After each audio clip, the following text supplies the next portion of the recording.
Hey everyone, I'm here with Lucas Allen, and we're going to be talking about testosterone, nootropics, and a bunch of other good topics. Lucas is one of Australia's top biohackers. I would say he's the top biohacker in Australia. He specializes in men's health, and I want to get his insights on what he does to be optimal. And he's also done a lot of research as well in the area. So not only does he try things out on himself, he also knows what he does the research as well, which is important. So let's go into that. Let's get into what made you get into healthcare. Yeah, I guess my journey really started out just being really fascinated with the human body, and I actually played professional soccer for a number of years, and I just fell in love with the whole idea that you can um, hijack and harness and manipulate various pathways within the body. Just a deep fascination with enzymes, receptors, neurotransmitters, hormones. And then from there, I started studying naturopathy. So I'm a fully qualified naturopath, 4 years of study. Um, and then I had some experience in my dad's pharmacy. So I worked in the pharmacy, saw how Western medicine treats, well, manages disease. I wouldn't say treats disease. And then I guess from there, I just fell in love with specifically like men's health, testosterone optimization, and nootropics. And then from there, just a pure passion. Okay, but you didn't have any health issues getting into it, correct? Well, I mean, I did suffer from like acid reflux, heartburn, in which I was actually prescribed proton pump inhibitors from a very young age. And that's like, Okay. that probably piqued my curiosity. And I knew like these medications were doing more harm than good. And then figured out, I was able to use certain herbs to actually overcome that. And then eventually I didn't need anything to resolve my reflux. Okay. But overall, you were just trying to improve your athletic performance, your cognitive health, you wanted to be better rather than you had some specific issue that you wanted to fix. Yeah, I would say so. I was always looking for like just taking things to another level. Like even with studying for university, I was like, I had a pretty good memory whilst I was studying. I was a fairly, a good student early on. But I think leveraging the power of like nootropics, leveraging all of the other biohacks, that took me from like, I would say like a B plus student into like, I guess like an A plus student. I got it. Okay. Sounds good. So tell me about some of the top nootropics that you take and how they impact you. Yeah, so I'd start out with one that has the biggest impact on my ability to just focus and get things done, and that for me is uridine monophosphate. And I keep talking about it because it's something that has like the deepest level of impact as far as my um, the way that I perceive work. It alters my perception of work and wanting to like get things done. So it basically eliminates procrastination. And I have some suspicions as to how it's actually working and what it's doing in the brain. And I do believe it's coming down to its modulatory effect on the dopamine D2 receptors. It's strengthening, it's upregulating these D2 receptors. And I've taken a deep dive into like some of the functions and how these particular receptors play out and how they affect behaviors, attitudes, and thoughts. And for me, what I find uridine at a dosage of around 100 milligrams to about 150 milligrams, that's orally, like not sublingually, um, for me will just, turn the lights on, eliminate brain fog, and sort of just get me in the zone. Interesting. Have you looked at your genetics to see how your DARD2 receptors are doing, your dopamine receptors? I do recall seeing some weird variation, not with the D2 receptor, but actually the D3 and D5. Now, I know there's a lot of crossover there's a lot of crosstalk between the dopamine receptors, but yeah, I think there was like some polymorphism associated with like the D3 and the D5 receptors. Okay.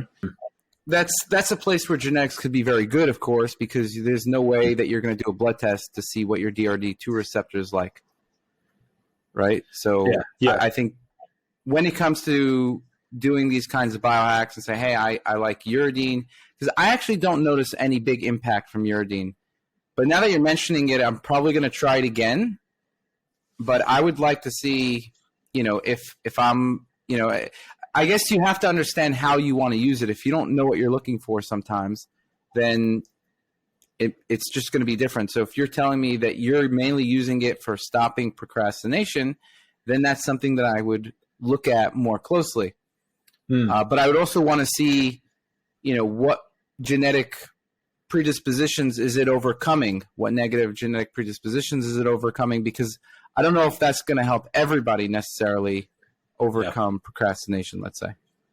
Yeah. And that's where I think like the whole, that whole area of like customization and personalization, like building out custom nootropic stacks and tailoring it based on your genetic profile, plus like an additional like questionnaire survey, like merging that data, that will give you the best bang for buck, and really just like maximize and leverage the most out of these nootropics. So the uridine, let's get back to uridine. You're saying that it helps with procrastination, and what else do you take it for? Is it just that one thing? No, there's another application for it. The other application that I like about it is that it obviously strengthens like neurite outgrowth. So that's going to help facilitate better memory performance. And then also it acts as a precursor to increase phosphatidylcholine. Now I've compared taking phosphatidylcholine to uridine, and there's a clear difference. Like the stimulatory effects of uridine at a very low dose, because by the way, uridine has a weird paradoxical dosage curve where at higher doses, like anything above, I would say for anything above 500 milligrams, actually makes me sleepy, and it can actually induce deep sleep, or it can reinforce and strengthen deep sleep. So, whereas at a very low dose, like anything sub 150 milligrams, can actually elicit like a potent stimulatory effect. Interesting. I mean, I've taken uridine for years. I stopped in the last couple of years because the way I do it now is a little different than how I did it before. For everything that I take, there has to be at least 5 different reasons why I'm taking it, generally speaking. And there has to be reasons. A reason could be either to optimize a lab result that is causing some issue, or that has some risk in the long term. It could be for a genetic predisposition, or it could just be, another reason obviously is like I have about 10 different goals that I'm trying to optimize. Uridine, I didn't notice any acute effects on it. And yes, it increases neurite outgrowth. But the question that I would have is, how's uridine going to be better than something like nutritional yeast, which has uridine in it? This is something that I also questioned as well. And I was like wondering, why doesn't nutritional yeast elicit the same like cognitive benefit? And I tried obviously playing around, because I know nutritional yeast is a good source of uridine. Well, I'd imagine it comes down to like bioavailability aspect, and then also potentially like the way in which the body handles uridine when it's in isolated form versus like the whole package, which is like in brewer's yeast or nutritional yeast. But yeah, I guess like as far as the subjective feel, like because I tried a bunch of like, just like yourself, Joe, like I experimented with tons of different compounds and different nootropics, but for me, it was like, I found my perfect match. It's almost like I was on Tinder and scrolling, I found the perfect match, uridine was the perfect fit. That's very interesting. And that's kind of what this podcast is about, because I actually, it's not the perfect match for me, but I like hearing from people what the perfect match for them is. And then I try to understand why it's the perfect match for them, why it's not working for me. And I trust people when they say something works for them. I generally think it does work for them, especially if you say something, you're testing things, I think, pretty rigorously.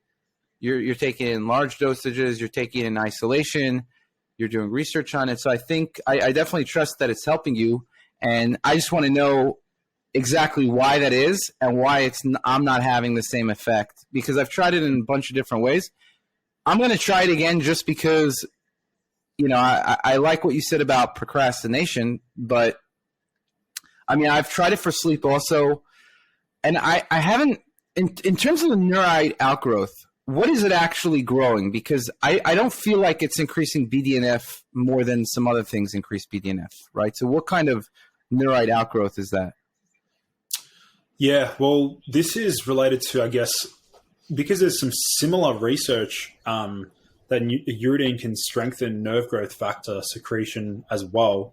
I'd imagine that due to its effect on improving like phosphatidylcholine levels, improving cell membrane fluidity and these sort of pathways, I guess like that's really like we can frame this conversation around the cornerstone, the master product that uridine was built around. It was actually a product called Suvinade, which was studied in early stages of Alzheimer's disease, and they combined uridine with high-dose B vitamins, omega-3s, like super high-dose EPA, DHA, and because uridine ramps up, increases the requirements of B6, B9, B12, that formula there is actually technically known as the Mr. Happy Stack.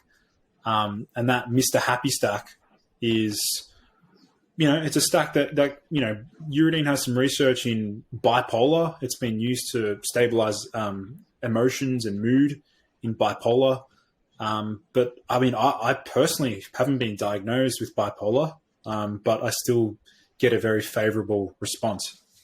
And what dosage are you taking of it? Anything sub 150 milligrams. So sometimes I'll just take like maybe 100 milligrams because I've got micro scales, but anything between 100 to 150 milligrams works well for me. And if you take more, you find you get sleepy?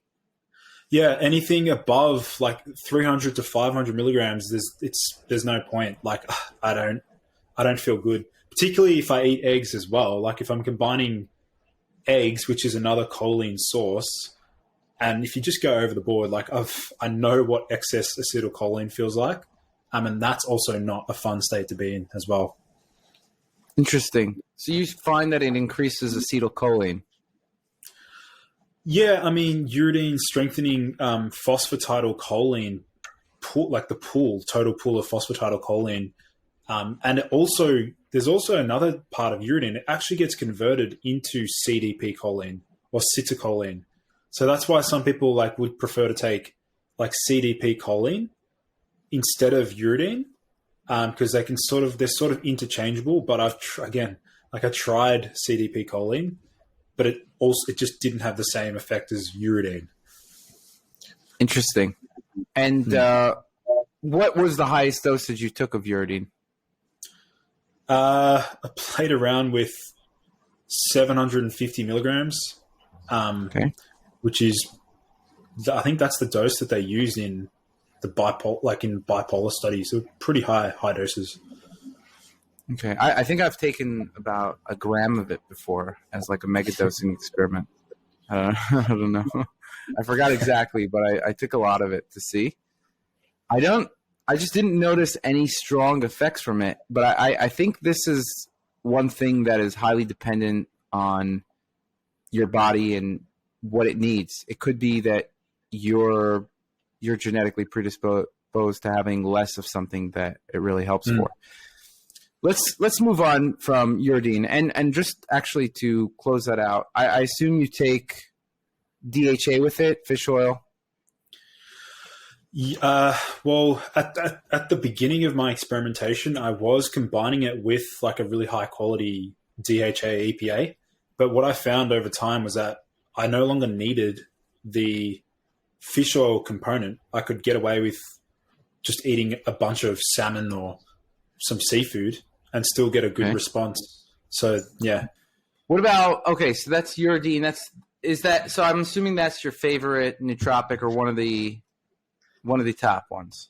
It is one of my favorites. It's probably like up there with like top 3 biggest impact factor. If we were to like rank it as far as like impact factor, the second to that would actually be one from Russia, which when I tried a number of years ago. Are you familiar with bromoantane? Yeah. I have bromoantane.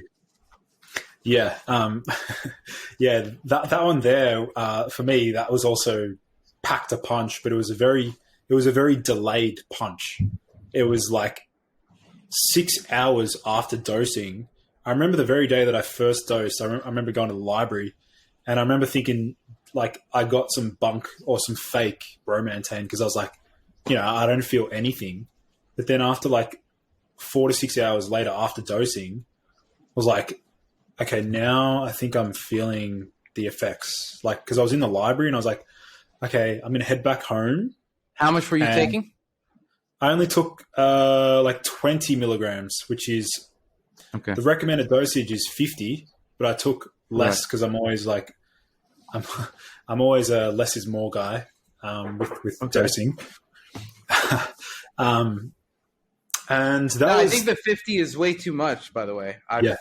It comes in 50. When I take it even, it's very strong. I find I notice an impact after an hour or something like that. And it's very strong and it lasts for a long time. You could feel it for, I don't know, 16 hours or whatever it is. But I bought it initially a long time ago and then I stopped because I was like, this is, I think the mistake that I made was that I was taking the wrong dosage.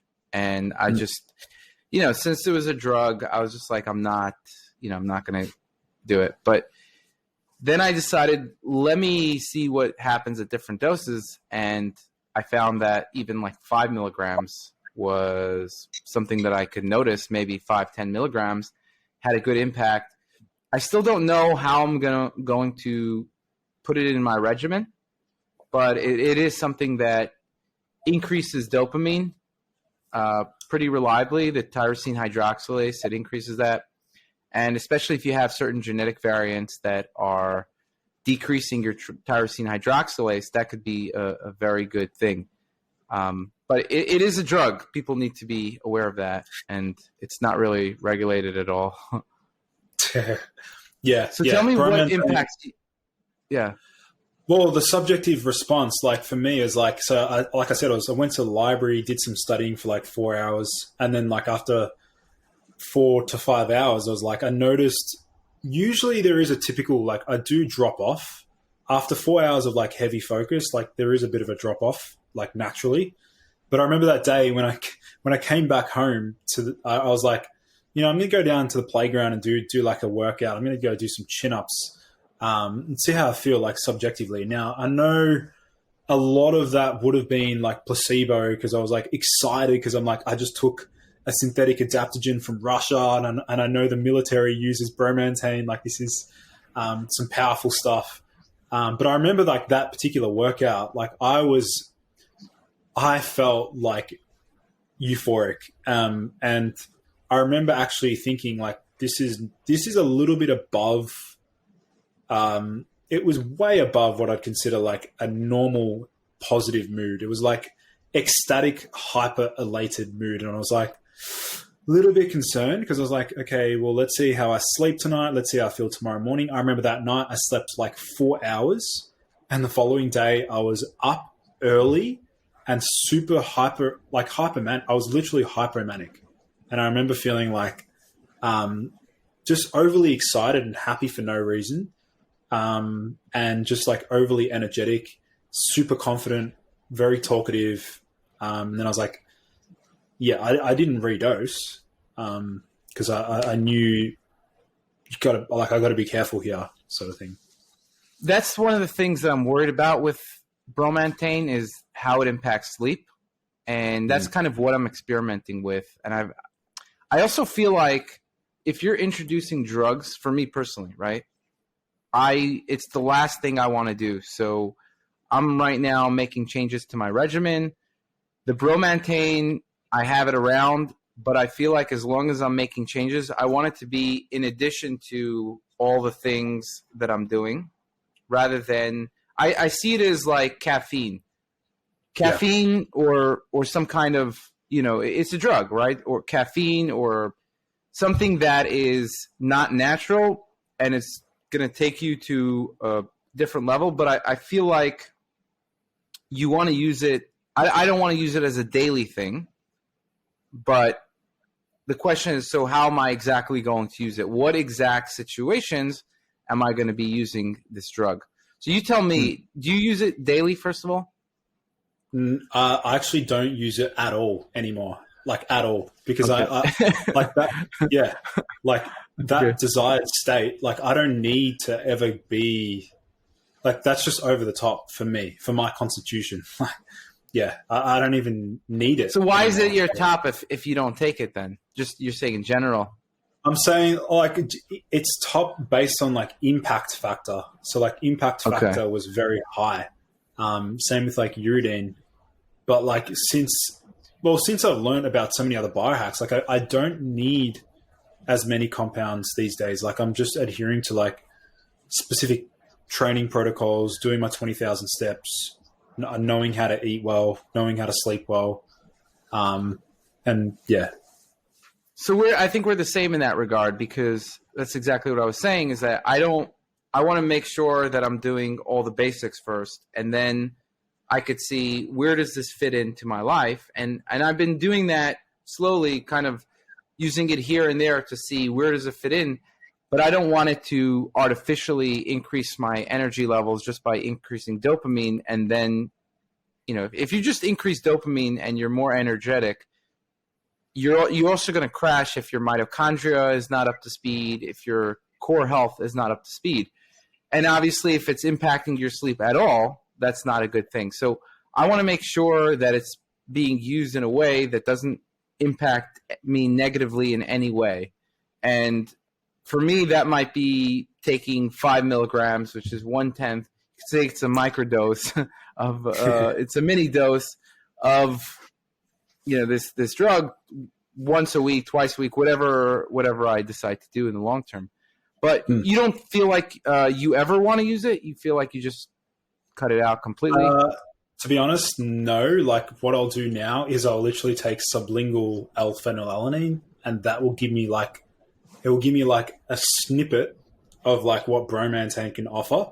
I'll just literally, I got it right there at my desk here. Actually, before this, I just like put some phenylalanine powder on my finger, put it under my tongue, like sublingually, and that's enough to give me like a bit of a stimulatory effect, which I know. It's very controlled. It's an amino acid. I'm not worried about side effects. Like I don't have phenylketonuria. Like I don't have to worry about any of that. It's an essential amino acid. So again, the body knows how to handle it. But how does it taste? That taste, it's like a, how would I describe the taste? It's like, almost like grainy / like if you were to lick like a balloon, that taste. Okay, but does it taste bad? No, I mean it's not. It's kind of neutral. Yeah. It's not like NAC or anything. No. Cysteine or methionine, yeah. Those sulfur ones sulfur amino acids are pretty bad. Why don't you take L-tyrosine instead of L-phenylalanine? Because I want the L-phenylalanine to go more towards the PEA pathway as well. Because I know it can go down. Because a little bit of the L-phenylalanine does get converted into the phenethylamine. So I probably get that initial like chocolate mood boost feeling when I take it, like uplifting mood. But tyrosine gives me the same stimulatory effects. But I don't know. It's like I would rather start further back in the chain. L-phenylalaниne's an essential amino acid. Tyrosine's not. So I'd rather take the essential amino acid. That's just my logic. But going back to, can we just go like back to, you mentioned like the microdosing aspect, like microdosing 5 milligrams of bromoantane. Have you seen the research on long-lasting super sensitivity of dopamine receptors by microdosing amphetamines like dexamphetamine? No, I haven't seen anything like that. Oh man, like very micro. Like there's studies in monkeys where, like rhesus monkeys, where they'll microdose dexamphetamine, and there's like a 36-month long super sensitivity of the dopamine receptors. So it can like chronically, like or semi permanently, upregulate dopamine receptor sensitivity from like really low dose. Have you tried that yourself? No, I'm too. No, I'm not going to be the guinea pig. Not me. Well, I mean, people take large doses of amphetamines, so I think I try. I don't do well with amphetamines. Doesn't work for me. Even low doses, but I haven't taken like microdoses. I took 5 milligrams of, forgot what it was something like Ritalin or something, just to see what it was like. And it didn't work for me. Like the way I'd imagine it, and this obviously is not medical advice, guys. Don't do this at home. But like it'd be like drop a 5 milligram tablet of dexamphetamine in water. Let's say like 100 ml of water.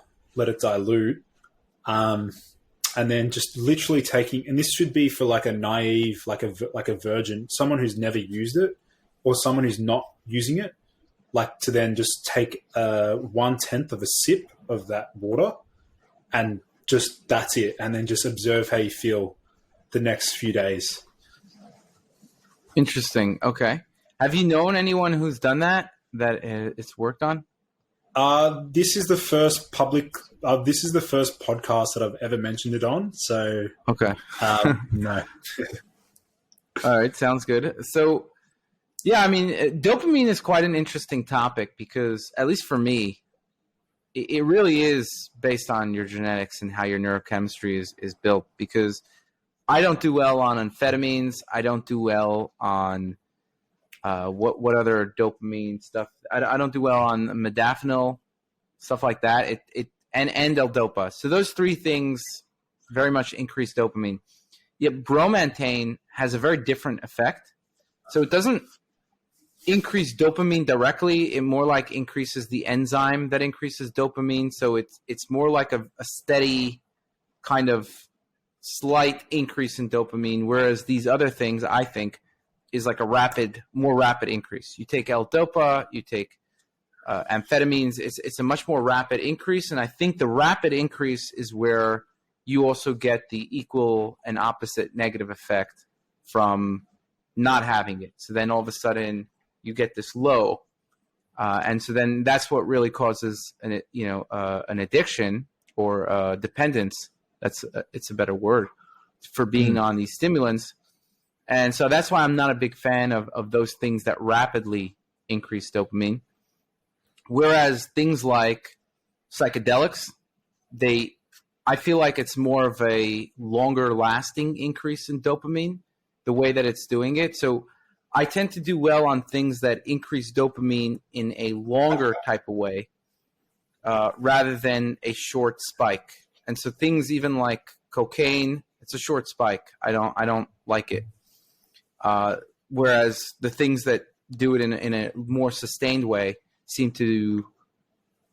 I seem to do much better on that. What's your take on that? I'm in the exact same boat. Like I feel the way I view dopamine and the way that I want to increase it is the exact same rationale. Like it's all about sustainability, long-term increases without flooding and without causing massive downregulation of receptors. Because what's the point in taking a compound that can immediately spike dopamine to then feel below, like 50% below baseline the following day? For me, it's like, no, it's not worth it. Like I'd rather leverage things that semi-permanently support dopamine synthesis so that like your baseline level is actually slowly increasing, not a massive spike followed by a massive drop off. I'm in the exact same boat. Yeah, I think exercise is also one of those good things that reliably increases dopamine, but doesn't do it in a way that you're like, oh, I exercised today, and then 5 hours later you're like, oh, I got an exercise crash. No, it doesn't happen. You can get caffeine crashes maybe, right? I feel like caffeine is somewhere in the middle of that. It increases it, but it's not as bad. It's somewhere in the middle, right? And it's kind of like I'm careful about that because there is a crash, and people do get addicted, right? They get a dependence. I don't know if I like even the word addicted. What I see is it's a dependence, and that can cause an addiction. Dependence is like a pre-stage for addiction. Most people are not getting addicted per se, but they are getting a dependence first, and then eventually they can get addicted. Yeah. I also feel the same way about caffeine. Like for me, the only time that I'll ever sort of leverage caffeine will be if there's like a really physically demanding day. For example, if I specifically like am training legs, like a super heavy leg workout where I know my CNS is going to be destroyed, or for example, I'm trying to break a record for like a 4K time, 4-kilometer run or a 3-kilometer run, caffeine will absolutely, or like, let's say, because I've been using the Ergo rower machine. So I've been doing a lot of rowing workouts. I've been doing like specifically only like 10 1-minute bouts. So I've been doing like 10 1-minute efforts on the rower, as like, that's it, as hard as I can for 1 minute each time, and then like a 2-minute rest between sets. And for me, like that will improve my mood, my mental clarity for like 48 hours after one session. As we spoke, I ordered some uridine and L-phenylalanine. I love it. I mean, that's true biohacker. I already have L-tyrosine. I didn't take L-phenylalanine because I feel like I get a lot of protein in general, so I'm not a big fan of taking L-tyrosine or L-phenylalanine.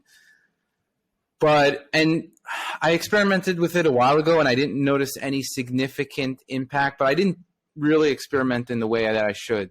And so I bought L-tyrosine again to really do more rigorous experiments. It just kept on getting pushed down. I have like a list of like 100 experiments that I'm going to do, and I got to figure out what do I do first here. But L-phenylalanine and uridine are back on the experiment list, so we'll see how those do. So tell me more about what other some top biohacks are. So, like, I guess, like, one thing that I'm pretty well known for is, like, the testosterone optimization, the natural testosterone optimization department. I actually just got my test re-evaluated, like, 2 weeks ago, and this was after I was away in Europe. I was actually doing a big tour, just, recreational, just enjoying myself, traveling Europe, doing Greece, Italy, Spain, different countries. And my diet across Europe was atrocious because, like, I mean, I'm traveling. I want to enjoy pizza. I want to enjoy pasta. There was no diet in Europe. It was just like enjoy and just see how you go. I was fine. Obviously, I was fine because I knew how to like undo some of the damage with taking certain compounds, like using lots of GDAs. I was taking quite a lot of metformin as well, like to offset. What's GDAs? Glucose disposal agents. So like dihydroberberine, cinnamon, things like that. But yeah, as far as like the hormone optimization goes, I'm like, I wouldn't say I'm like hyper focused on just testosterone because I understand the importance of the neurosteroids, and also like DHT and things like that. But yeah, I mean, I've played around with a bunch of things really for testosterone optimization, and yeah, my levels are consistently in the upper 900s, which it sounds like a lot, but it's actually not, because like if you look back 50 years ago, I mean, you know the data as well, male testosterone levels are on a massive decline. So like, I would say like my levels are like considered normal, but for the average guy today, like they're struggling to get above 400, 500 naturally. So yeah. And why do you think that is? Like various factors, obviously, like toxins in our environment, sedentary behavior, obesity, metabolic syndrome, insulin resistance, vitamin deficiencies, lack of sunlight exposure. Like these are all critical factors. And then just also like, really poor lifestyle choices, stress, blue light, artificial light exposure. Is there clear research that shows sun exposure increases testosterone?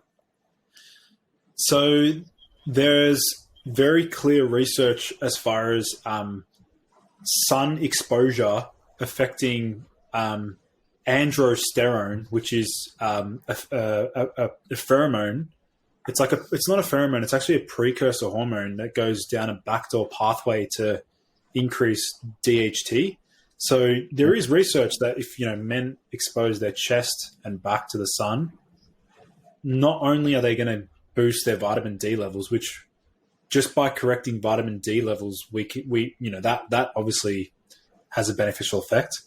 But as far as like sunning your balls, I literally just filmed like sunning your testes. I just finished filming a video on YouTube. It's not live yet.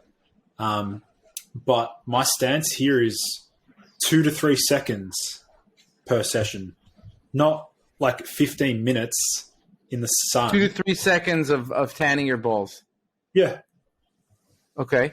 And is that something that there's research to show if you tan your balls, your testosterone is going to increase? Or is that something that you've noticed based on doing it? Or what's the evidence that if you tan your balls, your testosterone is going to increase? And also, I thought we were talking about just getting sun in general. Is it getting sun in general going to increase your testosterone, or does it have to be on your balls? So first of all, to answer the first part of this would be, if you have low vitamin D, getting sun exposure anywhere on your body will increase vitamin D levels, it's usually positively associated with higher testosterone. We've seen studies where they correct vitamin D deficiency, whether that be through sunlight or supplementation. I personally think sunlight is much far superior to supplementation. That's going to have a positive effect. Then the human study that was released looking at ultraviolet UV light exposure to the testes was a study done in back in the 1930s, where they looked at androsterone secretion and sunning of the balls, or UV exposure to the balls, actually led to a spike in androsterone levels above baseline. Interesting. Okay, and what kind of study was that? Was that a double-blind, placebo-controlled trial, or? It was a pathetic study. I mean, it needs to be repeated. So if we can fund it, let's organize a study. Okay, so I have seen studies that also light, including UV light, will increase testosterone, right? So I think that's something, and I think, like you said, some that has to do with vitamin D. It could be also directly as well, more directly, not through vitamin D. So I think that's something that's good. I wonder, how do we know that shining our balls with UV light is going to increase testosterone? And let me give you the background for this, because I like everything that I do. I like there to be many reasons. I like there to be a noticeable impact. I want to check my lab marker, right? So if I see, hey, I've been tanning my balls, I check my lab marker and my testosterone went up, and then I stopped tanning my balls and went down. And then I can also see how I feel from it. And then, that's kind of where I'm coming from. Or if there's a very, very good study done and says, hey, there's this number of people, this is exactly what happened to their testosterone level, then that's something that I'm going to give it more of a try. But if it's just, bro science or bromeopathy, that's what I'm trying to understand. Is this bromeopathy, or is this something that is legit? I've never heard that term. I know I've heard of bro science, but bromeopathy. Did you just invent that term now? No, I heard it love- somewhere. I Bromeopathy. like It's funny. To be honest, I mean, I would say that 1930 study is very weak, and there is no human study directly correlating like how are they going to do this sort of study?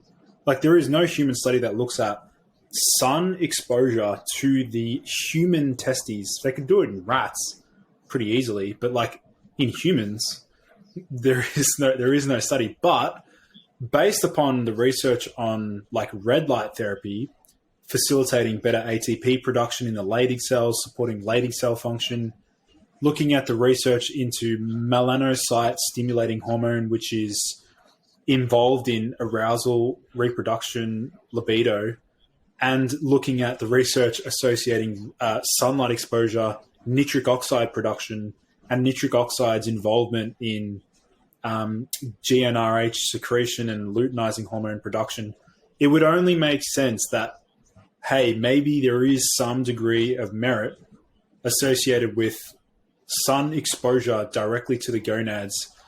But then you got this whole other side of the argument, which is like, well, the scrotal skin is still susceptible to sunburn as well. How likely is it that area is more prone to like skin cancer? That's the other argument. Then you got the guys that'll be like, oh, that's fine. Let's just apply sunscreen to your testes. Then I'm like, what are you doing? Don't do that. Like, do not apply sunscreen to your balls. You're going to lower your testosterone. It's the UV. It's the UV that's doing it, if anything. Yeah, exactly. So you don't want to apply sunscreen. And I guess that's important to say in general, because, you know, a lot of people think they're being very healthy by putting on sunscreen. And it's something to understand that there's some benefits to putting on sunscreen, right? I think it definitely protects against wrinkles. However, and it could protect against some kinds of skin cancer and some other skin damage. However, there's a lot of negatives to doing it. I think that's what people have to realize. And whether you put it on or not is going to depend on many factors, including how long are you outside, what is your skin tone like, what are your health goals like. You know, if you have both of your parents got skin cancer, then maybe you should be more careful, right? Or if you have a genetic predisposition for skin cancer, maybe you should be more careful. And so there's kind of like a lot of questions. It's something that I don't take too strong of a stance on. So the bottom line is whether you put on sunscreen for you is going to be dependent on your genetic predisposition and many other factors. And so I don't have a very clear advice on that, but people need to realize that there is a negative to wearing sunscreen, and there's many benefits to not wearing it. For example, studies show that sexual attraction and libido actually increases when you're exposed to sun, and that is partly through the UVB. So if you're blocking UVB, you're going to get less of that. So what I see a lot of people doing is they're wearing sunglasses outside, they're wearing sunscreen, and they're basically saying, I'm going to stop all the benefits, because the benefits are from UVB, UV in general, including UVA and UVB. It's from the different spectrums of light. So it's from the light going to your eyes, and it's from the sun hitting your skin. And when people are going out, they're saying, okay, I'm going to block out the light from my eyes. I'm going to block out the UV from my skin. And I'm going to be very healthy. Now, there's still some health benefits in getting fresh air and just being outside. I think even with sunglasses, you might be getting more light than you're getting inside. I'm not sure even, but it's just, to me, it seems odd. And when you look at the research, the interesting thing is that when they do these studies about people who the more UV people are exposed to, the lower risk they are for a bunch of other cancers rather than skin cancer. I think skin cancer, they might be a little higher risk, but when you're talking about the bigger killers, breast cancer, prostate cancer, colon cancer, your risk actually decreases. So I'm not saying there's no harms to sun. I think a lot of biohackers look very old because they don't wear sunscreen, and so they get a lot of wrinkles. Just to be very honest, but I also think there's ways to counteract it that are not sunscreen. Example: taking collagen, hyaluronic acid, fish oil, drinking a lot of water, taking in a lot of natural dietary antioxidants, and a whole bunch of things that you can counteract the negative effects on sun for your skin. And that's what I do. And people think that I look a lot younger than I am, even though I never put on sunscreen. So I'm not saying maybe I would have slightly less wrinkles if I wore sunscreen, probably, but I see everything as what are the pros, what are the cons? Yeah. I'm in the exact same boat. I think time and place for sunscreen. If I'm ever like prone, I mean, the sun over here though, Joe, like the sun in Australia is super intense. Like versus like when I was overseas in Europe, like Italy, Napoli, Rome, like the sun there, even on a 40 degree day in London was very weak compared to like a 30 degree day here in Australia. Like I would get burnt very quickly here in Australia. So do you wear sunscreen? The last time I wore sunscreen would have been 7-8 years ago.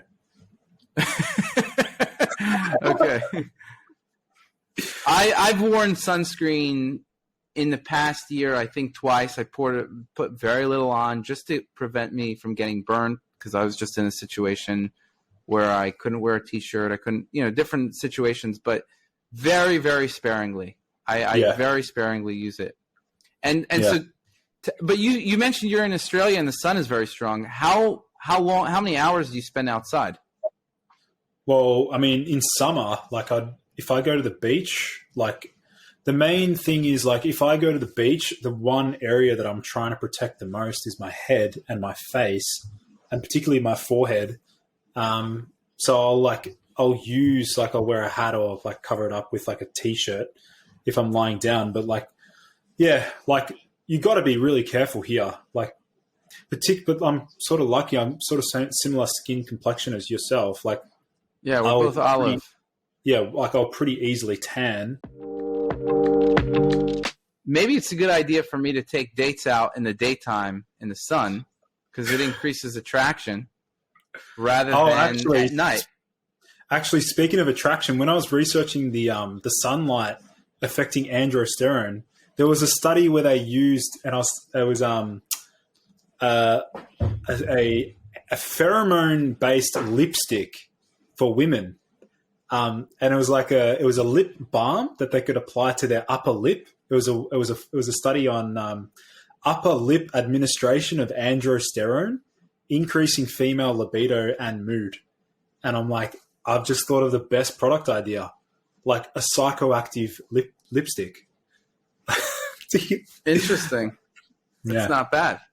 I think the way people are doing it is wrong. I think I'm going to change my dating strategy, because basically the way that guys are doing it is they go out at night when there's no light or sun, and they're drinking a lot of alcohol.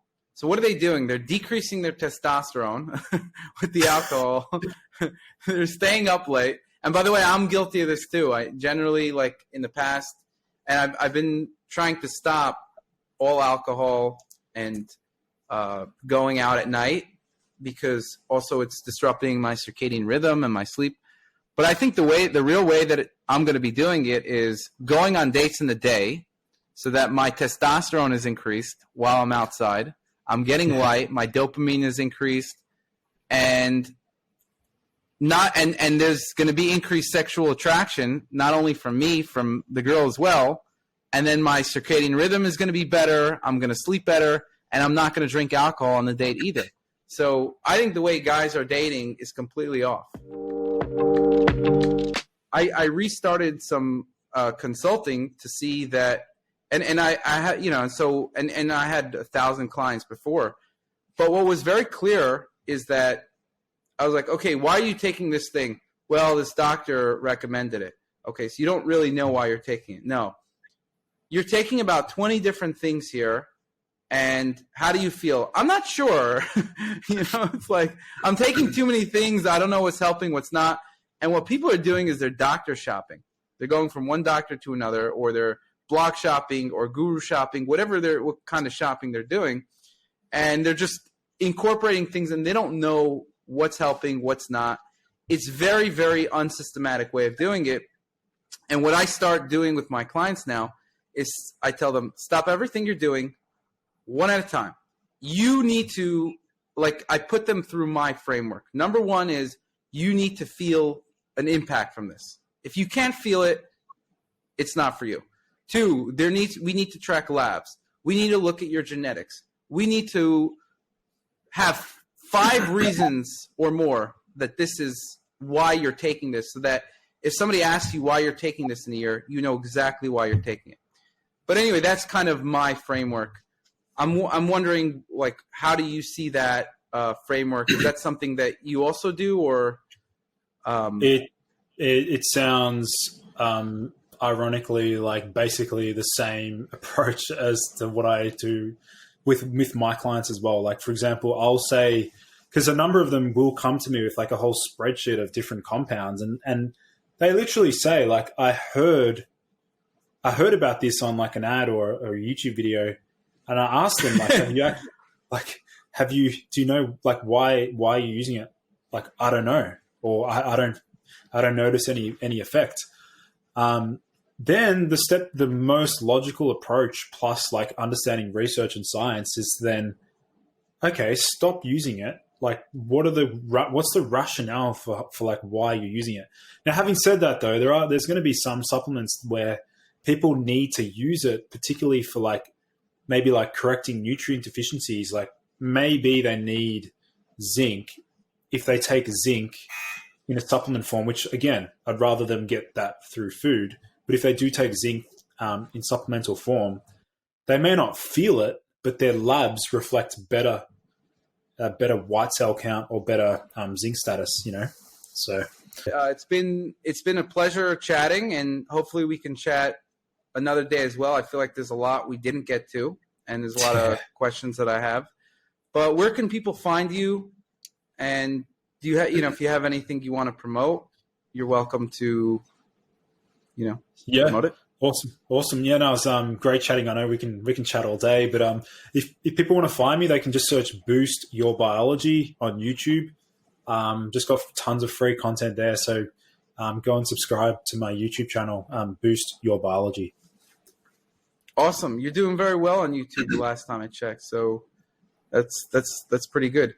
Yeah, it was great talking, and we'll be in touch. Sounds good, Joe. Thanks for having me. All right. Take care, man. Bye-bye. See ya.